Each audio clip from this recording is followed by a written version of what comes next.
Hello दोस्तों, स्वागत है आपका मेरे यूट्यूब चैनल पर मनोज मैथ क्लासेज में। और हमारा टॉपिक चल रहा था रेशियो एंड प्रोपोर्शन का, यानी कि अनुपात और समानुपात का। मैंने उसमें आपको कई टाइप पढ़ा दिए थे।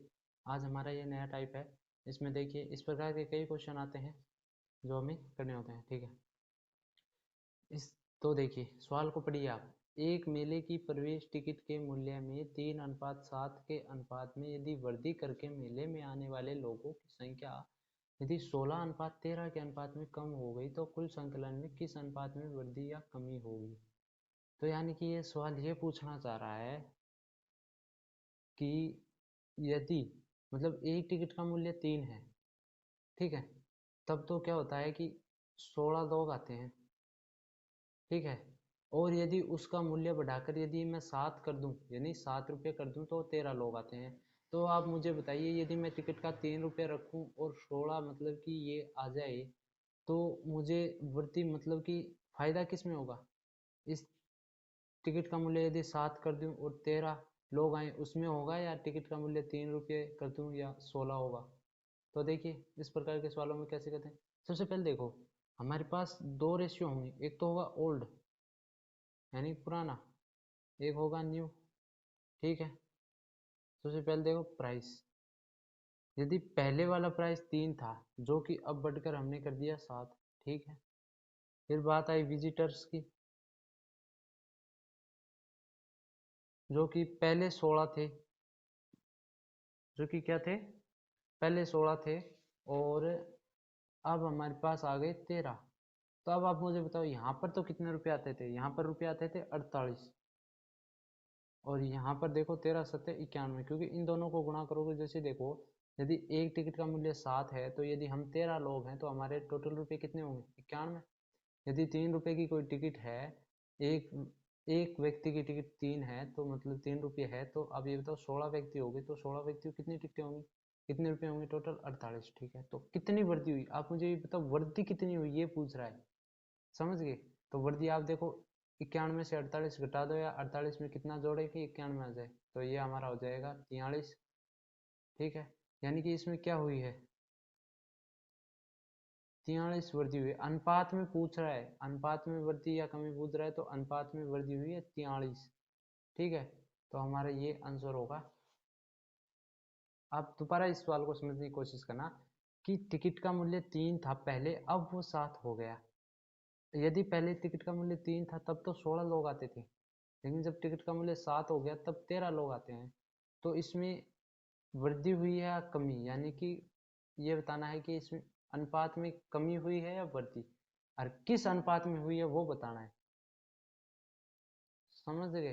तो देखो, ये हमारा सवाल था। हमने पहले ओल्ड वाला रेशियो लिखा कि पहले 3 रुपये टिकट थी, तो पहले 7, तो 16 लोग आते थे, और यदि हमने टिकट का मूल्य 7 कर दिया तो हमारे 13 लोग आते हैं। तो देखो हमें फ़ायदा किस में, फ़ायदा तो इसमें है न्यू वाले में, कि हम टिकट का मूल्य 7 कर देते हैं और 13 लोग आएंगे, कोई दिक्कत नहीं, तब भी हमें फ़ायदा होगा।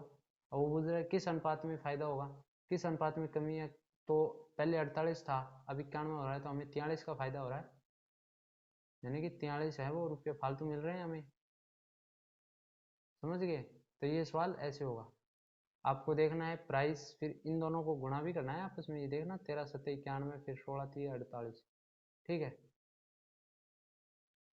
तो देखो अब में ये दूसरा सवाल है, इसमें दिया हुआ है यदि 8:11 के अनुपात में टिकट के मूल्य में वृद्धि की जाती है, यानी कि पहले टिकट का मूल्य 8 था, अब हमारा टिकट का मूल्य हो गया 11, ठीक है। यदि एक टिकट 8 की मिलती है, तो अब वो टिकट मिलेगी आपको 11 रुपये की।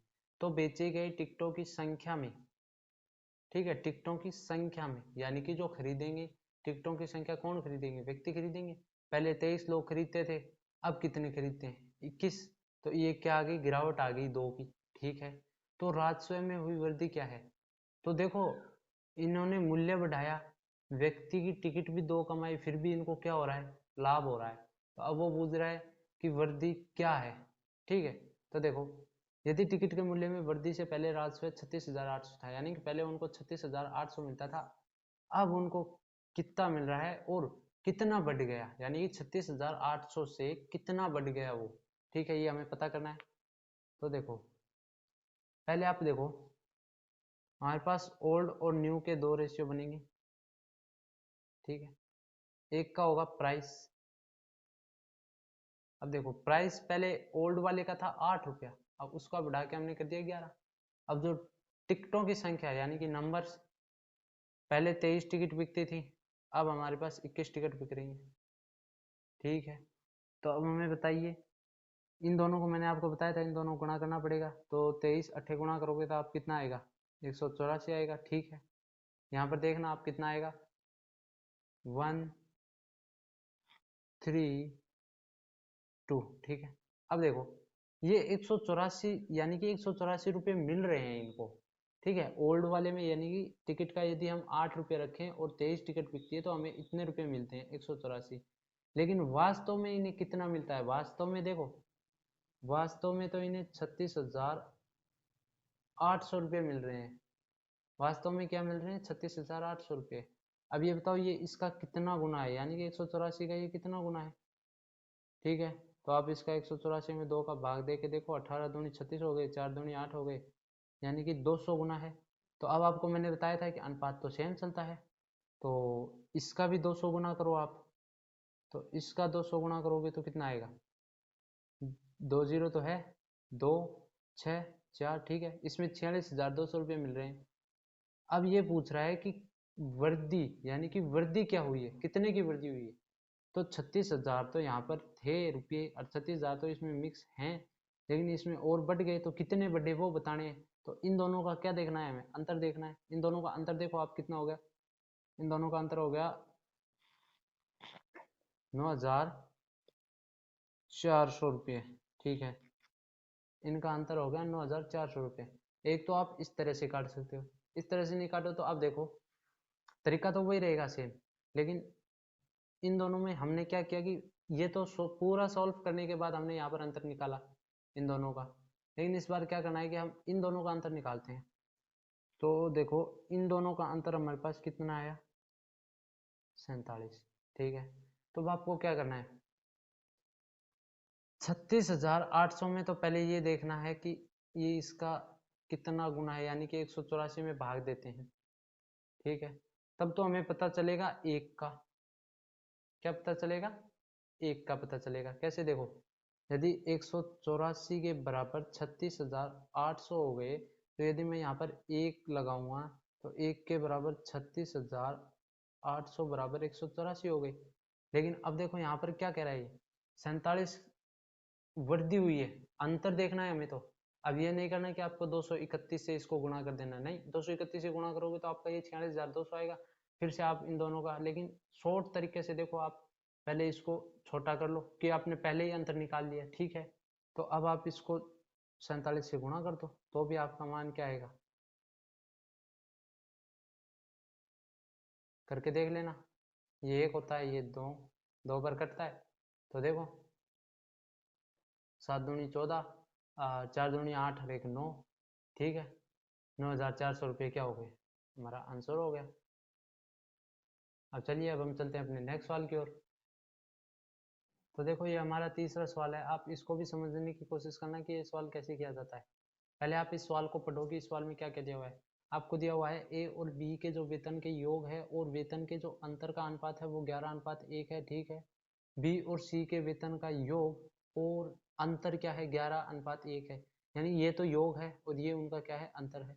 तो बी का वेतन क्या है, जबकि दिया गया है कि उनका कुल वेतन, तो हमें बी का रियल वेतन ज्ञात करना है। तो देखो सबसे पहले जो भी लैंग्वेज दी हुई है आपको सवाल में, पहले तो उसे सॉल्व करो। सबसे पहले देखो ए और बी के वेतन का योग, ठीक, ए और बी के वेतन का योग और उनके वेतन के अंतर का अनुपात, ठीक है, ये अनुपात में हो गया, ये आ रहा है 11:1, यानी कि इन दोनों का योग तो होगा 11, और यदि आप इनका अंतर निकालोगे तो एक, तो हमें ए और बी का मान ज्ञात करना है कि ए का कितना रुपया होगा, बी का कितना है।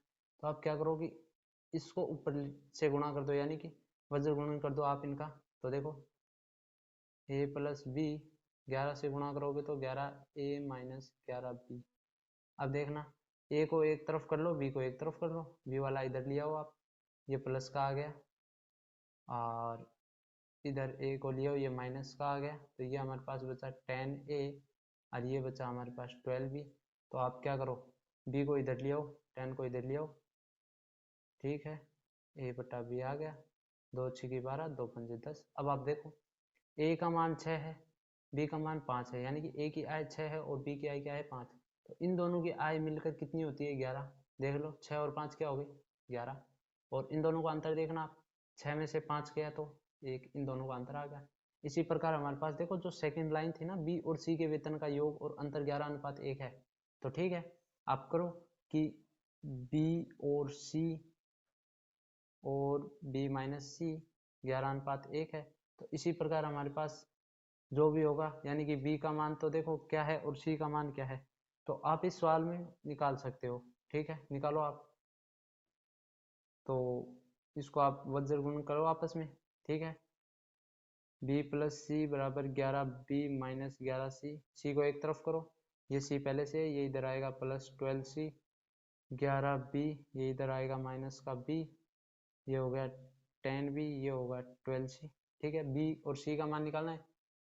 ये देखो 10 इधर आ गया और c को इधर ले गए नीचे, क्योंकि यहाँ पर गुणा में ये भाग में आएगा, ये गुणा में है तो ये भाग में आएगा। ठीक है, अब देखो 2 6 12, 2 5 10। अब देखो इस वाली लाइन में और इस वाली लाइन को आप आपस में समझो। देखो b की तो 6 है और c की 5 है, ठीक है। तो अब आपको करना क्या है, देखो b का वेतन 6 है, c का वेतन 5 दिया हुआ है, इन दोनों का वेतन का योग कितना दिया हुआ है 12। इन दोनों के वेतन का जो अंतर है वो कितना दिया हुआ है 1। तो हमें तो उनका कुल वेतन भी दिया हुआ है और हमें बी का वेतन क्या है ये ज्ञात करना है। ठीक है, तो मैंने आपको बताया था, जैसे देखो कि यदि a अनुपात b दिया हुआ हो 6:5 और b अनुपात c दिया हुआ हो 6:5, तो इस प्रकार के सवालों को कैसे सॉल्व करते हैं। देखो मैंने आपको कहा पहले तो हमें अनुपात a अनुपात b c का मान ज्ञात करना होता है। आप ज्ञात करो 6:5 है और b और c का क्या है 6:5 है। मैंने आपको कहा खाली स्थान है यहाँ पर, इनसे दोनों पहले स्थान पर कौन है 5 है, यहाँ पर कौन है 6 है। अब इनको आपस में क्या कर दो गुणा कर दो, 5 5 25 हो गए, 6 5 30 हो गए, 6 6 36 हो गए। ठीक है, 36 30 25। तो ये तो अनुपात है, ये रियल वैल्यू थोड़ी है। और इनका टोटल योग देखो कितना हो रहा है 91। आप जोड़ के देखो 6 5 11 1 और 3 3 6 2 8 और 1 हासिल पाई 9, 91। इनका अब अनुपात में जो वेतन है वो तो 91 है, लेकिन रियल में वेतन देखो 18,200 रुपये है। ठीक है, तो अब हमें सबसे पहले एक अनुपात का, ये तो 91 अनुपात के बराबर में है, लेकिन एक अनुपात के बराबर में देखो आपको क्या करना है 91 कितनी बार कटेगा 2 बार, तो ये हो गए 200। तो देखो एक बराबर 200 है, यानी कि एक अनुपात के बराबर 200 है, तो हमें तो b का ज्ञात करना है। तो 30 के बराबर कितने का होगा, हमें तो 30 से गुणा कर देना है, क्योंकि हम यही तो करते हैं कि जो भी हमारा मान आता है एक के बराबर हम क्या करते हैं उसको इनसे गुणा कर देते हैं, 36 से 30 से 25 से इनसे गुणा कर देते हैं। तो हमने ये 30 से गुणा कर दिया तो हमारे पास कितने आ गए 6,000 रुपये आ गए। हमें यही पूछा था। और यदि ए का पूछता तो हम 36 में 2 का गुणा कर देते, 25 में 2 का कर देते। यदि सी का पूछता तो हमें तो बी का ही पूछा है। तो ठीक है, ये हमारा ये सवाल हो गया। यदि आपको ये सवाल नहीं समझ में आया आप दोबारा इस वीडियो को रिवाइज करके देखना, रिवर्स करके देखिए। चौथे सवाल को क्या दिया हुआ है, 27 को 2 भागों में बांटा गया, पहले भाग का 5 गुना और दूसरे का 11 गुना है, वो 195 के क्या है बराबर है।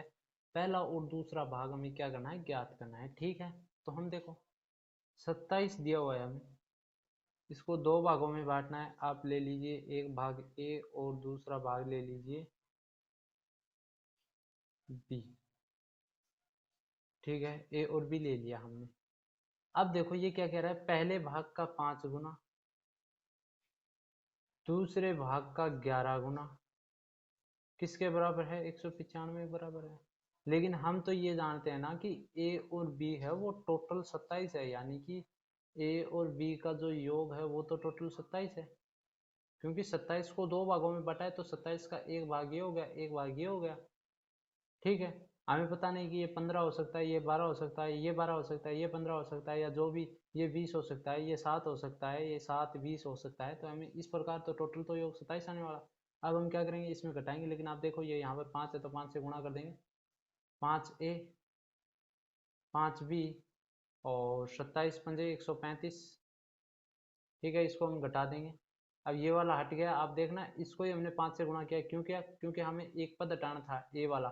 ठीक है, तो हम ये ए वाला हटाएंगे तो ये ए वाला कैंसिल हो गया, 11 में से गया 6b और 195 से 135 गया तो ये 6 बचा और b इज इक्वल टू 16/6 बराबर 10।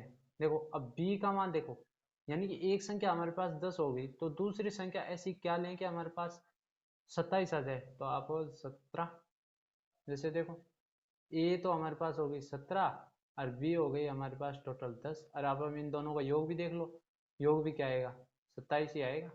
ठीक है, तो हमारा पहला भाग हो गया 17, दूसरा भाग हो गया 10। इस प्रकार हमारा ये सवाल था। देखो हमारा नेक्स्ट सवाल देखो, आप क्या दिया हुआ है, 94 को दो भागों में विभाजित किया गया है, पहले का 1/5 और दूसरे का 1/8, 3:4 के अनुपात में है, पहला भाग ज्ञात करें। ठीक है, तो देखो कोई संख्या है 94, उसका क्या किया, दो भाग किया हमने, एक मान लीजिए x एक y। ठीक है, हमारे पास दो भाग हो गए। अब वो कह रहा है पहले का 1/5 और दूसरे का 1/8 होता है, वो 3:4 के अनुपात में होता है। यानी कि देखो x का ये हमारे पास गुणा में होगा 1/8, यानी कि पहली संख्या है उसका 1/8 और दूसरी संख्या का, सॉरी पहली संख्या का है 1/5 और दूसरी संख्या का है 1/8 और इनका अनुपात आएगा 3:4। तो हमें तो पहला भाग ज्ञात करना है, यानी कि ये वाला भाग ज्ञात करना है। ठीक है, कर देंगे। आप पहले इनको सॉल्व करो एक तरीके से, जो ये 5 है ये नीचे आ जाएगा, 8 है वो ऊपर आ जाएगा। तो देखो 8x/5y बराबर 3/4।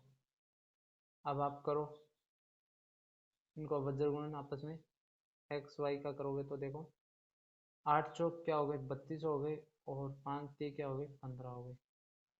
ठीक है, यानी कि ये हमारे पास आ गया कि ए एक्स का मान है वो है 15 और जो वाई का मान है वो क्या है 32। ठीक है, अब देखो ये x अनुपात y है कि नहीं, x अनुपात y के रूप का है कि नहीं है। ठीक है, एक्स वाई रूप का क्या है, लेकिन आपको सवाल में दिया हुआ है कि वो टोटल कितना है 94 है, लेकिन अनुपात में हमारे पास कितना बना वो देखो। अनुपात में इन दोनों को जोड़ो, 5 और 2 7 और 3 और 1 4, रियल में हमारे पास वो 94 है, यानी कि एक अनुपात का कितना होगा, यानी कि एक अनुपात का कितना होगा, तो 94 में 47 का भाग देंगे, 2 आएगा हमारे पास, एक अनुपात का क्या होगा 2। तो अब आपको क्या करना है कि देखो ये 15 और 32 ये रियल वैल्यू तो नहीं है कि इन दोनों को जोड़ें तो हमारे पास 94 आए, ये तो नहीं कह रहा, तो हमारे पास तो 47 आ रहे हैं।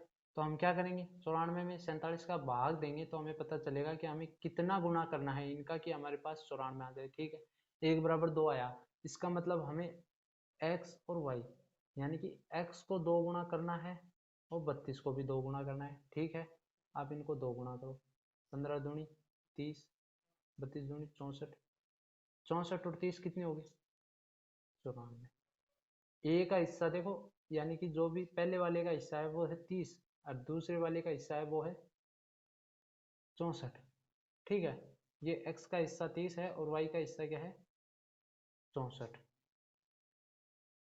अब आप मेरे हिसाब से इस सवाल को समझ गए होंगे कि ये सवाल कैसे किया, कि पहले भाग का दूसरा भाग और इन दोनों का अनुपात ये दिया हुआ है, पहला भाग ज्ञात करना है। ठीक है,